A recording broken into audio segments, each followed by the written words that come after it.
Hello students, last lecture के अंदर हम लोग काइनेटिक एनर्जी स्टडी कर रहे थे। ठीक है, हमने एक रिलेशन स्टडी किया था काइनेटिक एनर्जी और लीनियर मोमेंटम में, और वो रिलेशन कुछ इस तरह था दैट जो काइनेटिक एनर्जी होती है के ई वो होती है p²/2m, जहाँ पे p होता है क्या, लीनियर मोमेंटम। ठीक है, ये अपन ने रिलेशन काइनेटिक एनर्जी और लीनियर मोमेंटम का लास्ट लेक्चर के अंदर स्टडी किया था। तो एक मोमेंटम और काइनेटिक एनर्जी से रिलेटेड क्वेश्चन हम लोग देखते हैं। ठीक है, तो मुझे एक क्वेश्चन गिवन है, क्वेश्चन को देखते हैं क्या क्वेश्चन है मेरा, कि if the kinetic energy is increased by 300%। क्या बोल रहा है क्वेश्चन मेरा? क्वेश्चन मेरा ये बोल रहा है कि if kinetic energy is increased by 300%, what will be the percent change in linear momentum? What will be the percent change in linear momentum?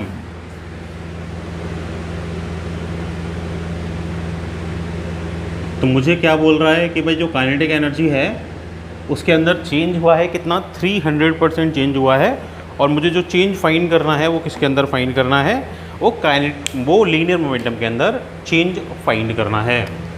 ठीक है, अब देखो मुझे फॉर्मूला पता है, काइनेटिक एनर्जी का फॉर्मूला भी पता है। क्या था काइनेटिक एनर्जी का फॉर्मूला? 12 mv²। ठीक है, और मुझे लीनियर मोमेंटम का फॉर्मूला भी पता है, कितना था, P=mv।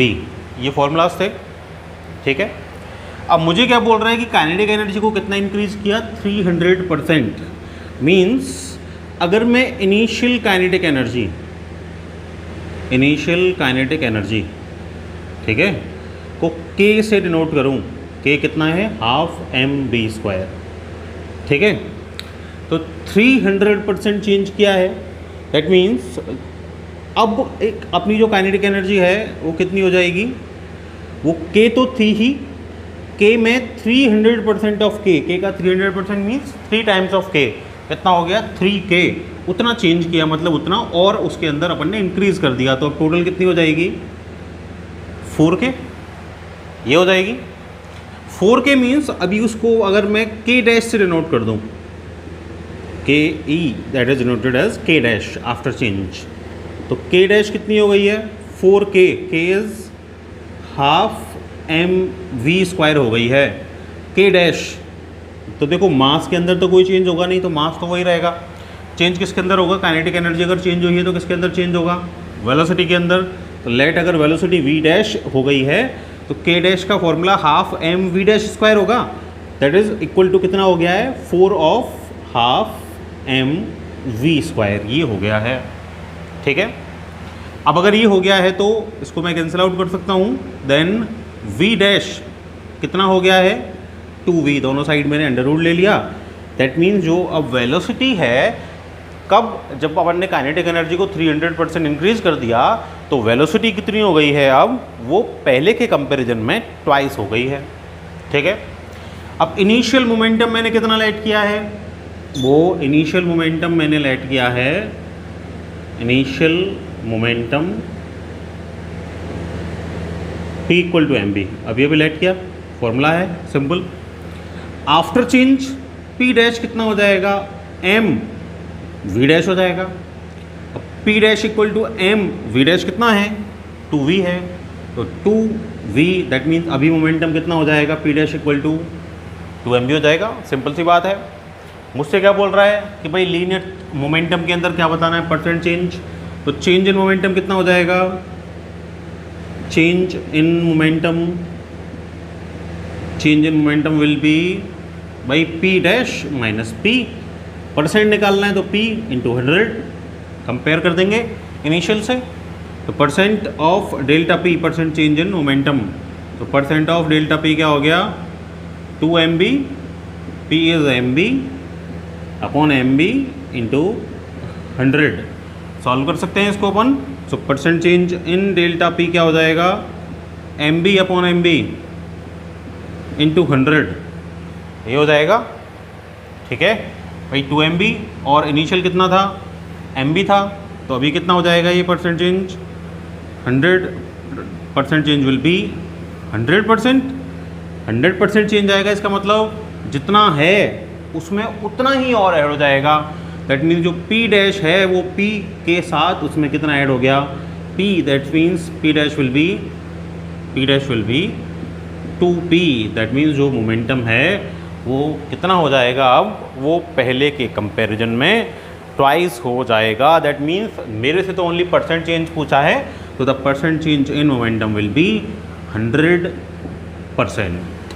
ठीक है, तो इजी था क्वेश्चन, निकाल सकते हैं percent change in the momentum. ठीक है भाई, अब देखो काइनेटिक एनर्जी को हम लोग लास्ट लेक्चर के अंदर स्टडी कर रहे थे। अब मैंने बताया था कि मैकेनिकल एनर्जी तो 2 टाइप की होती है, एक तो काइनेटिक एनर्जी और एक पोटेंशियल एनर्जी। तो पोटेंशियल एनर्जी को और पढ़ेंगे हम लोग, और पोटेंशियल एनर्जी को पढ़ने से पहले अपन फोर्स के 2 टाइप ऑफ और देखते हैं जो यहाँ हमारे यूज में आएंगे। फोर्स के कुछ टाइप्स तो अपन ने पहले भी देखे थे, लेकिन 2 टाइप के फोर्स और होते हैं। ठीक है, वर्क के बेसिस पे टाइप्स ऑफ फोर्स, उनके भाई फोर्स लगाएंगे वर्क होगा, इसमें पढ़ा अपन ने चैप्टर में। तो उस वर्क के बेसिस पे भी क्या होता है, फोर्स 2 टाइप के होते हैं। एक तो होते हैं कंजर्वेटिव फोर्स,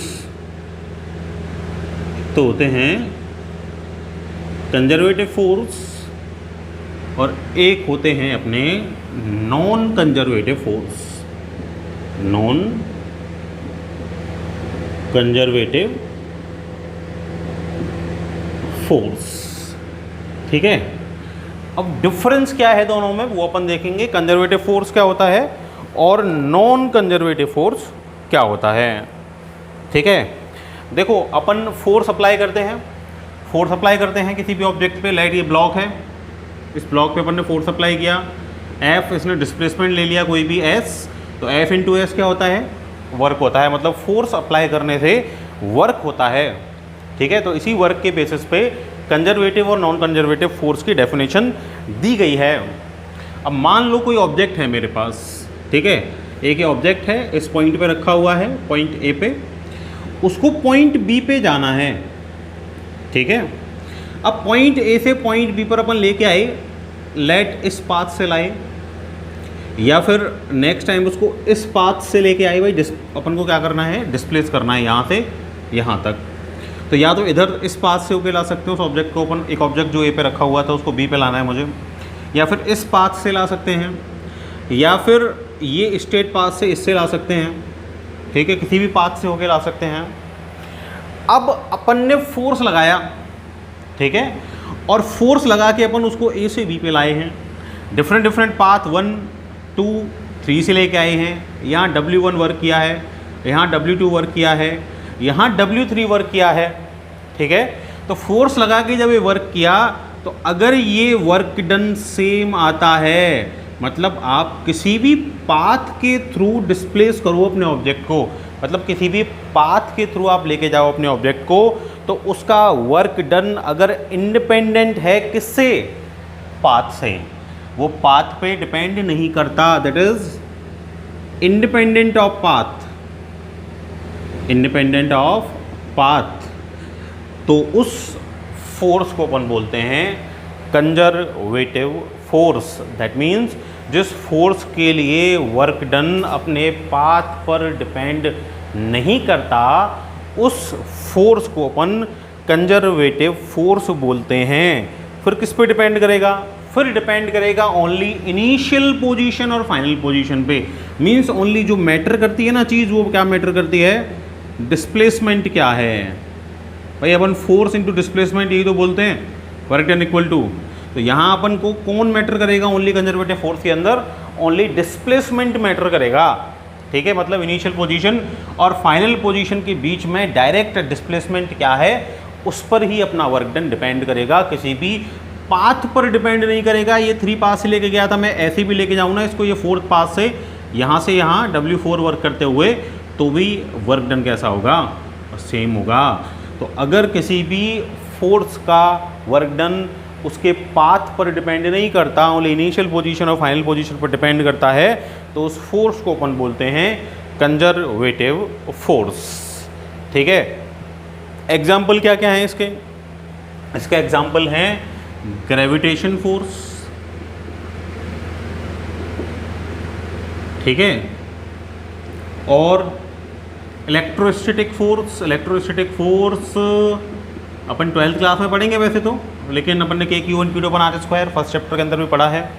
ठीक है, तो ये जो ग्रेविटेशनल फोर्स है, इलेक्ट्रोस्टैटिक फोर्स है, ये क्या हैं? ये कंजर्वेटिव फोर्स हैं, ये पाथ पर डिपेंड नहीं करते।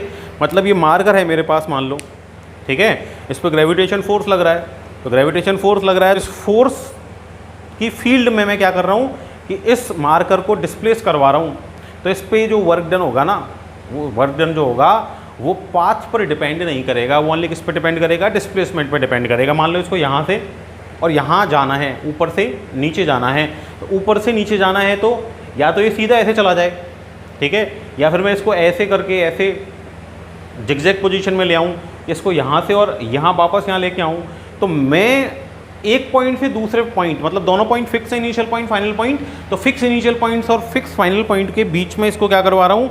डिस्प्लेस करवा रहा हूँ। तो पाथ कोई भी हो, जो वर्क डन है वो पाथ पर डिपेंड नहीं करेगा, इसलिए कैसा फोर्स है?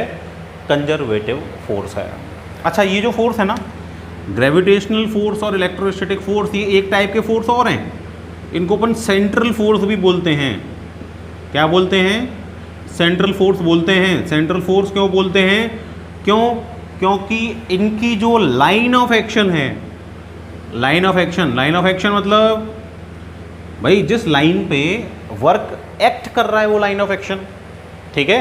मान लो ये एक चार्ज है Q1, ये दूसरा चार्ज है Q2, ये इसको अट्रैक्ट कर रहा है, तो ये इस पे ये इस पे फोर्स लगा रहा है, तो जो फोर्स लगेगा, ठीक है, तो वो फोर्स लगेगा तो वो भाई अट्रैक्ट कर रहा है, तो इधर आएगा तो भाई फोर्स के इफेक्ट में कोई ना कोई पाथ से होके आएगा, ठीक है। तो जिस पाथ पे फोर्स लगेगा उस पाथ को अपन क्या बोलेंगे? लाइन ऑफ एक्शन बोलेंगे उस फोर्स की। तो जिस फोर्सेस की, जिन फोर्सेस की लाइन ऑफ एक्शन कहाँ से पास हो? एक स्पेसिफिक पॉइंट, एक फिक्स पॉइंट, उस फिक्स पॉइंट को क्या बोलते हैं? Centre of object. तो सेंटर ऑफ ऑब्जेक्ट से अगर पास होती है लाइन ऑफ एक्शन, तो उन फोर्सेस को अपन बोलते हैं सेंट्रल फोर्सेस, ठीक है। सेंट्रल फोर्सेस जो होते हैं ना, देखो ग्रेविटेशन फोर्स भी सेंट्रल फोर्स है, इलेक्ट्रोस्टैटिक फोर्स भी सेंट्रल फोर्स है, देखा है ना अपन ने। मान लो ये अपनी अर्थ है ना, ये अर्थ, मैं यहाँ खड़ा हूँ, ठीक है, कोई पर्सन यहाँ खड़ा है, ठीक है, कोई दूसरा पर्सन यहाँ खड़ा है, कोई थर्ड पर्सन यहाँ खड़ा है, ठीक है, कोई फोर्थ पर्सन यहाँ खड़ा है, तो उन सब पे जो फोर्स लगेगा किधर लगेगा?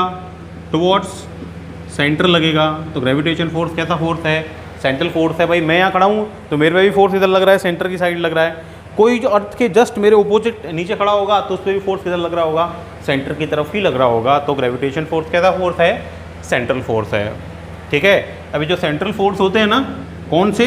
सेंट्रल फोर्स की बात कर रहा हूँ। ये जो सेंट्रल फोर्स होते हैं ना, ये इनवर्स स्क्वायर लॉ को फॉलो करते हैं, इनवर्स स्क्वायर लॉ को फॉलो करते हैं। मतलब इनके लिए जो फोर्स है ना, F इनवर्सली प्रोपोर्शनल होता है किसके? R स्क्वायर के जनरली, है ना। मतलब सारे फोर्स, उल्टा भी बोल सकता हूँ कि भाई जितने भी फोर्स इनवर्स स्क्वायर लॉ को फॉलो करते हैं ना, वो सब के सब क्या हैं? वो सेंट्रल फोर्स हैं। जितने भी फोर्स क्या कर रहे हैं? इनवर्स स्क्वायर लॉ को फॉलो कर रहे हैं, वो सब के सब क्या हैं? सेंट्रल फोर्स हैं। अच्छा, जितने भी सेंट्रल फोर्स हैं ना, जितने भी सेंट्रल फोर्स हैं, वो सारे फोर्स क्या हैं? वो सारे फोर्स कंजर्वेटिव फोर्स हैं। जितने भी सेंट्रल फोर्स हैं वो सब क्या हैं? वो सब कंजर्वेटिव फोर्सेस हैं, ठीक है। तो सेंट्रल फोर्स जो होते हैं वो हमेशा किसका फंक्शन होते हैं? डिस्टेंस R का फंक्शन होते हैं, ठीक है। तो लाइन ऑफ एक्शन भी कहाँ से पास होती है? सेंटर से पास होती है। तो उनको क्या बोलते हैं अपन? सेंट्रल फोर्स बोलते हैं। बीच में मैंने बता दिए, क्योंकि all the central forces are conservative forces, ठीक है। सिंपल याद रखेंगे लैंग्वेज में कि भाई जो सेंटर से अप्लाई होते हैं उनको क्या बोलते हैं अपन? सेंट्रल फोर्सेस बोलते हैं, ठीक है। नॉन कंजर्वेटिव फोर्सेस की बात कर लो। नॉन कंजर्वेटिव फोर्सेस क्या होते हैं? जो कंजर्व नहीं होते, मतलब ये एक पॉइंट A, ये दूसरा पॉइंट B, इधर से इधर आए, ठीक है, पाथ 1 वर्क W1, इधर से इधर आए, पाथ 2 वर्क W2, इधर से इधर आए, पाथ 3 वर्क W3, तो तीनों ही पाथ के लिए जो वर्क डन है ना वो सेम नहीं होगा। मतलब जिन फोर्सेस के लिए वर्क डन जो होता है वो पाथ पर डिपेंड करता है, पाथ के नेचर पे डिपेंड करता है। यहाँ नेचर पे डिपेंडेंस, यहाँ पाथ के नेचर पे डिपेंडेंस नहीं थी, तो यहाँ पे पाथ पे डिपेंडेंट है। पाथ डिपेंडेंट फोर्सेस ये होते हैं, इनका वर्क डन पाथ पे डिपेंड करता है, तो इन फोर्सेस को अपन बोलते हैं non conservative forces. For example friction force, भाई इधर से इधर लेके आ रहा हूँ, ठीक है, तो इधर से इधर पॉइंट ए से बी पे लेके आ रहा हूँ। पाथ अगर शॉर्ट होगा तो friction small, less quantity. Path अगर लार्ज होगा तो भाई लार्ज टाइम तक फ्रिक्शन लगेगा, लार्ज टाइम तक फ्रिक्शन लगेगा तो वर्क डन भी क्या होगा उसका, लार्ज होगा, ठीक है। तो जनरली रेजिस्टिव फोर्स जो है जैसे फ्रिक्शन हो गया, और फ्रिक्शन के अलावा क्या हो सकता है, फ्रिक्शन के अलावा अपन लिक्विड के अंदर पढ़ेंगे क्या, विस्कोसिटी, विस्कस फोर्स, ठीक है, या फिर एयर का एयर रेजिस्टेंस हो सकता है। तो ये सारे फोर्स जो हैं वो कैसे फोर्स हैं, नॉन कंजर्वेटिव फोर्सेस ये हैं। मतलब ये इनिशियल पोजीशन या फिर फाइनल पोजीशन पर डिपेंड ना करके किस पर डिपेंड करते हैं, ये पाथ पर डिपेंड करते हैं। तो इनको क्या बोलते हैं अपन, नॉन कंजर्वेटिव फोर्सेस अब बोलते हैं, ठीक है। तो ये दो टाइप हो गए अपने किसके, फोर्स के, किसके बेसिस पे, वर्क डन के बेसिस पे। अब हम क्या देखेंगे, हम लोग अपनी सेकंड मैकेनिकल एनर्जी देखेंगे, दैट इज पोटेंशियल एनर्जी। देखें,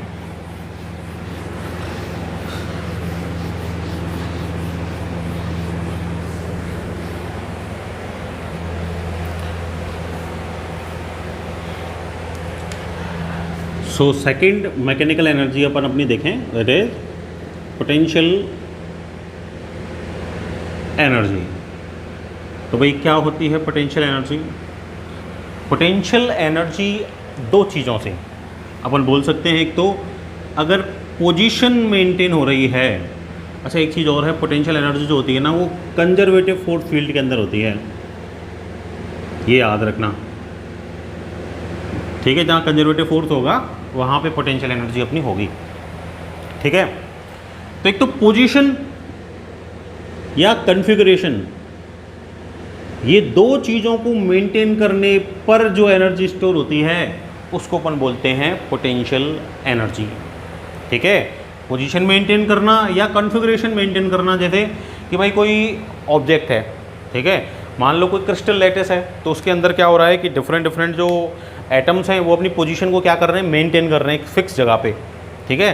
भाई सिलिकॉन का क्रिस्टल है, जैसे ये सिलिकॉन, ये सिलिकॉन, ये सिलिकॉन, ठीक है, ये सिलिकॉन, ये सिलिकॉन, ये सिलिकॉन, तो ये सब के बीच में क्या है, बॉन्ड है, ठीक है। बॉन्ड है तो क्या कर रहे हैं, ये अपनी एक स्पेसिफिक पोजीशन मेंटेन कर रहे हैं। तो स्पेसिफिक पोजीशन मेंटेन कर रहे हैं तो क्या होगा कि भाई इनके अंदर कौन सी एनर्जी होगी, इनके अंदर पोटेंशियल एनर्जी होगी, ठीक है। या फिर जैसे मान लो कि मेरे पास ये मार्कर है, ठीक है, यहाँ पे है ये मार्कर, ठीक, इस मार्कर को नीचे की साइड ग्रेविटेशन फोर्स अट्रैक्ट कर रहा है, तो ग्रेविटेशन फोर्स के अगेंस्ट ये क्या कर रहा है, अपनी पोजीशन को यहाँ मेंटेन कर रहा है। मैं इसी पोजीशन को मेंटेन करके रख रहा हूँ, यही है ये, ठीक है। अगर मैं इसको छोड़ दूंगा तो कहाँ जाएगा, नीचे जाएगा, ठीक है। तो फोर्स के अगेंस्ट पोजीशन मेंटेन करने से इसके पास जो एनर्जी है that is called potential energy. तो मैंने एक चीज़ बोली कि भाई पोजीशन मेंटेन होती है, कॉन्फ़िगरेशन मेंटेन होती है, लेकिन फोर्स के अगेंस्ट वर्क होता है। जो यहाँ वर्क डन होता है वो कहाँ होता है, वो अगेंस्ट फोर्स होता है। अच्छा, अपन ने जो काइनेटिक एनर्जी पढ़ी थी उसके अंदर क्या होता है, ये चीज़ याद रखना कि काइनेटिक एनर्जी कब स्टोर होती है, तब स्टोर होती है जब वर्क डन जो होता है वो कब होता है, इन the direction of field, in the direction of force, in the direction of force अगर वर्क डन होगा तो काइनेटिक एनर्जी स्टोर होगी। और पोटेंशियल एनर्जी कब, तब स्टोर होगी जब वर्क डन जो होगा वो in the opposite direction of force और अगेंस्ट द फोर्स, ऐसे बोल सकता हूँ, work done against the force जब होगा तब अपने पास क्या होगी, वो पोटेंशियल एनर्जी स्टोर होगी, ठीक है। अब पोटेंशियल एनर्जी तो देखो कि कंजर्वेटिव फोर्सेस में हो सकती है, तो जैसे कि मान लो ग्रेविटेशन फोर्स, तो ग्रेविटेशन फोर्स के अगेंस्ट मैं क्या कर रहा हूँ, मान लो इस मार्कर को यहाँ होल्ड करके रख रहा हूँ, तो इस मार्कर को यहाँ होल्ड करके रख रहा हूँ, तो ग्रेविटेशन फोर्स के अगेंस्ट होल्ड करके रख रहा हूँ, तो वो ग्रेविटेशनल पोटेंशियल एनर्जी हो जाएगी। ग्रेविटेशन फोर्स के अगेंस्ट कर रहा हूँ तो मान लो एक स्प्रिंग है, स्प्रिंग को मैंने खींच लिया तो स्प्रिंग अपने को वापस खींच रही है, स्प्रिंग अपने को वापस खींच रही है, तो क्या हो रहा है, मैं उसको ऐसे स्ट्रेच करके रख रहा हूँ, तो मैं उसको स्ट्रेच करके उसकी पोजीशन को मेंटेन रख रहा हूँ। तो फिर उस समय स्प्रिंग फोर्स के अगेंस्ट मैंने क्या किया, स्प्रिंग फोर्स के अगेंस्ट मैंने उसकी एनर्जी को मैंने उसकी पोजीशन को मेंटेन करके रखा है, तो उस टाइम उसके पास जो पोटेंशियल एनर्जी होगी वो क्या हो जाएगी, वो स्प्रिंग पोटेंशियल एनर्जी हो जाएगी।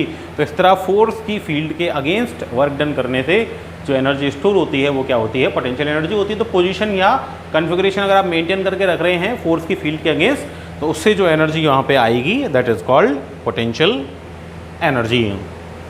ठीक है भाई।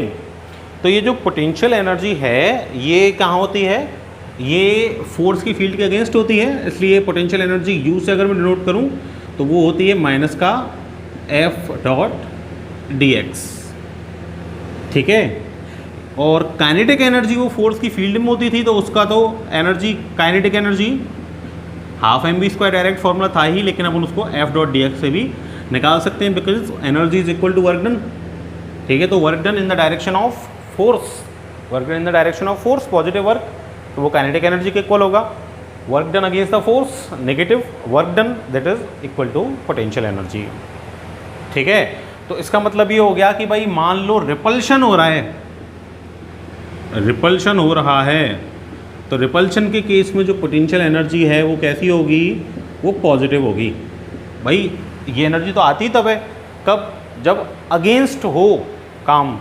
ठीक है। तो रिपल्शन में तो क्या हो रहा है, दो ऑब्जेक्ट के बीच में रिपल्शन हो रहा है, उनको अपन पास लेके जाएं, वो दूर जाना चाहते हैं तो उनको पास अपन मेंटेन करके रख रहे हैं, तो उनके अंदर क्या होगी, पोटेंशियल एनर्जी।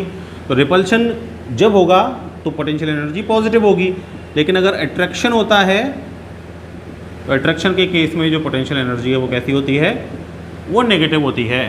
ठीक है। अट्रैक्शन में तो दोनों कहाँ होगा, अपने आप पास चले जाएंगे, तो फोर्स की डायरेक्शन में ट्रेवल करेंगे तो काइनेटिक एनर्जी होगी, that is opposite to potential energy. ठीक है भाई। तो अगर मान लो मैं डिस्टेंस का और पोटेंशियल एनर्जी का कर्व बनाऊं, ये r और ये u, तो this will be the curve for repulsion and this will be the curve for attraction.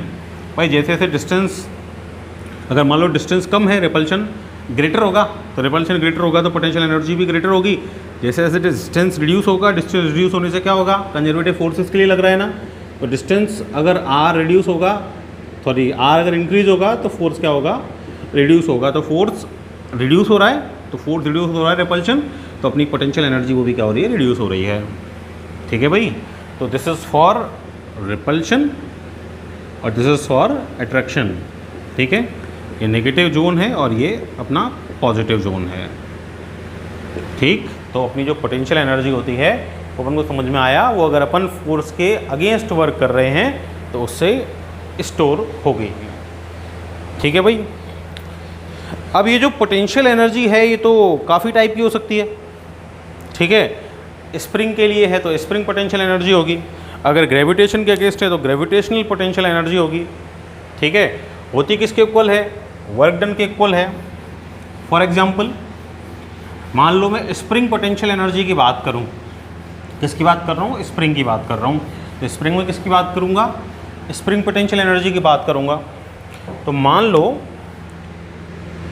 कोई मेरे पास ये स्प्रिंग है, ठीक है, ये इसकी मेन पोजीशन है, मैंने इसको क्या किया, लेट एक्स डिस्प्लेसमेंट प्रोवाइड कर दिया, एक्स डिस्प्लेसमेंट प्रोवाइड कर दिया, तो यहाँ पे जो रीस्टोरिंग फोर्स लगेगा F, that will be minus का के एक्स, ये फोर्स अप्लाई होगा। ठीक है। अब मैं क्या कर रहा हूँ कि भाई इसकी पोजीशन को यहाँ मेंटेन रख रहा हूँ, यहाँ इसको मैंने क्या किया, अपने हाथ से ये पकड़ के रख लिया। ठीक है। ये मैं पकड़ के रख रहा हूँ अपने हाथ से, अपने हाथ से पकड़ के रख रहा हूँ, तो क्या होगा कि भाई मुझे वर्क करना पड़ रहा है, वर्क करना पड़ता है, तो वो स्टोर हो रहा है, किसकी फॉर्म में स्टोर हो रहा है, पोटेंशियल एनर्जी की फॉर्म में स्टोर हो रहा है।